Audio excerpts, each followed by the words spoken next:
Hello दोस्तों, Tata power के बारे में बात करेंगे। फाइनल रिजल्ट्स बाहर हो चुके हैं और डिविडेंड का भी अनाउंसमेंट हुआ है। सबके बारे में वीडियो में बात करेंगे। डिविडेंड से शुरुआत करते हैं। ₹2 का डिविडेंड टाटा पावर की तरफ से यहां पर रिकमेंड हुआ है और पेमेंट जो है वो जून 21 से हो जाएगी। अभी भी जो रिकॉर्ड डेट है वो सब अभी भी आई नहीं है, लेकिन चूंकि पेमेंट ही 21 जून को हो जाएगा तो ये सब डेट्स उससे पहले ही आ जाएंगी। हम आपको इन्फॉर्म कर देंगे। दोस्तों, अब अगर हम डिविडेंड को कंपेयर करते हैं तो पिछले साल ₹1.75 का डिविडेंड था। तो डिविडेंड अगर ऐसा देखा जाए तो 14% के हिसाब से बढ़ा है। टाटा पावर की जब हम बात करते हैं तो बहुत बड़ा, ये अगर डिविडेंड के लिए ही बात करें तो बहुत बड़ा डिविडेंड का स्टॉक नहीं है। देखिए, शेयर प्राइस ₹204 के आसपास में है। ₹2 का डिविडेंड, डिविडेंड यील्ड कुछ 1% के आसपास ही यहां पर बनेगी। लेकिन पिछले कुछ सालों में देखेंगे डिविडेंड बढ़ रहा है। ₹1.30, फिर ₹1.30 का डिविडेंड 2019 में, उसके बाद 2020-2021 में स्टेबल डिविडेंड था, फिर पिछले साल डिविडेंड बढ़ा और इस बार भी डिविडेंड टाटा पावर की तरफ से इंक्रीज हो रहा है। अब बात करते हैं रेवेन्यूज की। देखिए, Q4 जो था पिछला जनवरी से मार्च 12,085 करोड़ का रेवेन्यू था। इस बार 12,755 करोड़ का तो रेवेन्यू यहां पर बढ़ा है। लेकिन Q3 से Q4 जो है रेवेन्यू यहां थोड़ा सा कम हुआ है। तो ये थोड़ा उम्मीद से थोड़ा नीचे हुआ है। 14,339 करोड़ था Q3, मतलब अक्टूबर से दिसंबर 2022 में। तो उसके कंपैरिजन में रेवेन्यू कम हुआ है। एबिटा या कमाई की अगर हम बात करते हैं, जो भी इंटरेस्ट, डिप्रिसिएशन, एमोटाइजेशन से पहले, जो टैक्सेस से पहले जो कमाई है, पिछले साल 2,253 करोड़ थी, इस बार 3,101 करोड़ है। तो कमाई हम देख सकते हैं यहां पर हमको टाटा पावर में बढ़ता हुआ नजर में आ रहा है। अब पूरा फाइनेंशियल ईयर में कैसा यहां पर परफॉर्मेंस रहा है, तो देखिए, रेवेन्यू की अगर हम बात करें, पिछले साल 42,576 करोड़ का रेवेन्यू था। इस बार रेवेन्यू बढ़ा है 56,000 करोड़ के आसपास में। अगेन, इंटरेस्ट, टैक्स, डेप्रिसिएशन से पहले कैसा यहां पर परफॉर्मेंस है, 8,192 करोड़ का जो था फाइनेंशियल ईयर 22 में, और इस बार जो फाइनेंशियल ईयर जो था अप्रैल 2022 से मार्च 2023, ये 12 महीने 10,000 करोड़ का जो है एबिटा हमको देखने को मिला है। तो न्यू एबिटा में हमको इंक्रीजिंग ट्रेंड देखने को मिल रहा है। अब बात करते हैं प्रॉफिट्स के बारे में। देखिए, 916 करोड़ का प्रॉफिट्स थे पिछले साल, और इस बार आप प्रॉफिट देखेंगे 939 करोड़। Q4 की अगर हम बात करते हैं तो यहां पर Q3 में एक्चुअली में थोड़े से ज्यादा प्रॉफिट्स थे।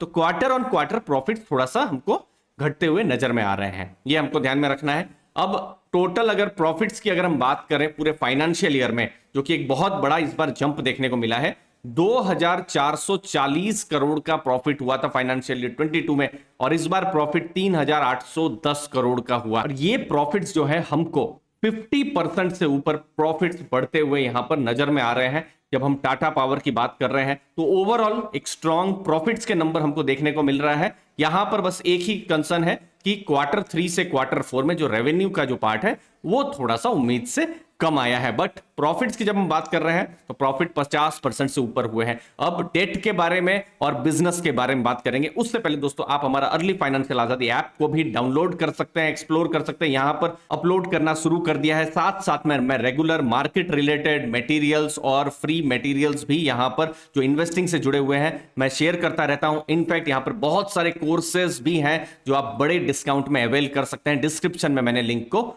दिया हुआ है। अब आते हैं टाटा पावर की तरफ और उनके डेट की तरफ। देखिए, जब हम डेट की बात करते हैं, ये जो नंबर्स हैं, अब देखिए, जो मार्च 2022 के समय का जो डेट का फिगर था 39,708 करोड़ था। ठीक है, 39,708 करोड़। इस बार डेट देखेंगे 35,328 करोड़। तो डेट जो है ये कम हुआ है। और देखिए, मार्केट जनरली पसंद वही करती है कि जिस कंपनी के डेट कम हो उतना अच्छा है। अब डेट टू इक्विटी से इसको नापा जाता है कि डेट कम हो रहा है या ज्यादा हो रहा है। तो देखिए, फाइनेंशियल ईयर 18 की अगर हम बात करें तो डेट टू इक्विटी बहुत ज्यादा था। मतलब उनकी जो लोन्स थी, जो भी डेट लिया हुआ था, वो ज्यादा थी और कंपनी की इक्विटी कम थी। तो 2.42 टाइम्स था, जो कि बहुत ज्यादा है।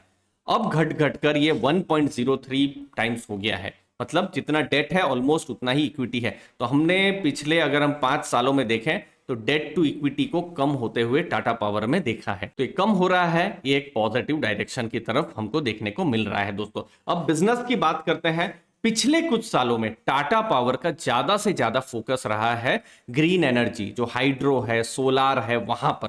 देखिए, अगर आप टोटल देखेंगे उनका ऑपरेशनल 14.1 गीगावाट की उनकी कैपेसिटी है। उसमें से आप देखेंगे 8.8 गीगावाट थर्मल का ही यहां पर बड़ा यहां पर है।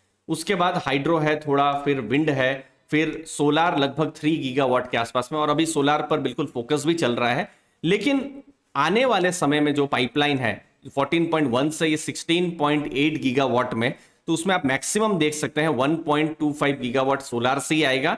और जो हाइब्रिड है, हाइब्रिड मतलब जो विंड सोलार या हाइड्रो इन सब के बीच का हाइब्रिड, तो वहां पर ही उनका फोकस है। तो अभी नया उनका थर्मल पर फोकस बिल्कुल नहीं है, वो अभी ग्रीन एनर्जी की तरफ अपने आप को ट्रांजिशन यहां पर कर रहे हैं। और अभी आप देखेंगे कि थर्मल अभी बिजनेस का 63% है, लेकिन ये जो पाइपलाइंस भी जब काम पूरा हो जाएगा तो थर्मल 53% हो जाएगा, और फिर धीरे धीरे करके ये और भी कम हो जाएगा। तो सोलार में हम देखें तो टोटल जो प्रोजेक्ट्स हैं यहां पर बढ़ते हुए नजर में आ रहे हैं। 15,440 करोड़ के प्रोजेक्ट्स थे, जो इस बार का जो Q4 जब खत्म हुआ है तो 17,468 करोड़ थे। ये जो प्रोजेक्ट्स एक्चुअली में, ये जो डेटा है ये दिसंबर एंड का डेटा है। तो दिसंबर एंड से अभी आप मार्च देखेंगे तो यहां पर जो सोलार ईपीसी की जो ऑर्डर बुक है ये हमको बढ़ती हुई नजर में आ रही है। उसके बाद सोलार का जो दूसरा बिजनेस है, जैसे रूफटॉप सोलार है, वहां पर भी रेवेन्यू इंक्रीज हो रहा है। और फिर सोलार पंप में यहां पर इनफैक्ट क्वार्टर ऑन क्वार्टर अब देखेंगे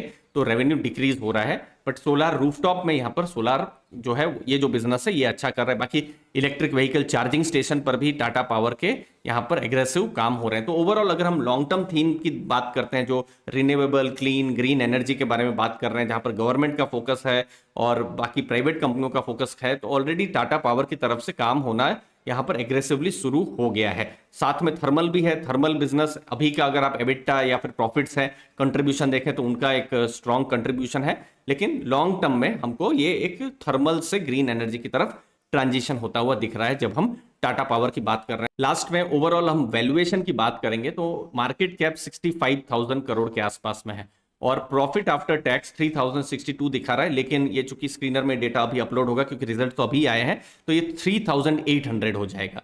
तो उसके हिसाब से देखें तो पी रेशियो 21.3 हो जाएगा। लेकिन जैसे ही नए डेटा यहां अपडेट होंगे तो ये 17 का पी रेशियो हो सकता है। अब 17 का पी रेशियो, अभी तो 21 दिखा रहा है लेकिन 3800 का प्रॉफिट ऑलरेडी आ चुके हैं। तो मैं अगर पिछले 5 साल का पी रेशियो यहां देखूं तो मीडियन पी रेशियो 21.4 है, जो अभी भी है, बट प्रॉफिट्स आने के बाद पी रेशियो इनफैक्ट और थोड़ा सा कम हो सकता है। तो ऐसे केस में क्या मार्केट इसको रिकॉग्नाइज करेगी, क्योंकि पी रेशियो अपने हिस्टोरिकल लेवल 21 का जो लेवल है उसके नीचे यहां पर आ जाएगा। अगर आप 5 साल की बात करें, अगर आप 10 साल का भी अगर आप देखें, पहले तो बहुत अच्छा परफॉर्मेंस नहीं हुआ करता था, 2014-13 उस समय की बात है, 20 का पी उनको मिला हुआ है। तो अभी पी रेशियो इनफैक्ट कम होगा। क्या मार्केट इसको रिकॉग्नाइज करेगी? ये मार्केट ही जानती है कि किस कंपनी को क्या वैल्यूएशन देना है। आपको क्या लगता है, कैसे रिजल्ट्स आए हैं टाटा पावर के? अपने जो विचार है कमेंट सेक्शन में जरूर बताइएगा। ऐप को भी एक्सप्लोर करिएगा, वहां पर बहुत सारे फ्री वीडियोस भी हमने जो बिगिनर्स हैं उनके लिए अपलोड करना शुरू कर दिए हैं। आपको वैल्यू जरूर मिलेगी, ऐसा मेरा दावा है। धन्यवाद आपके समय के लिए। Thank you.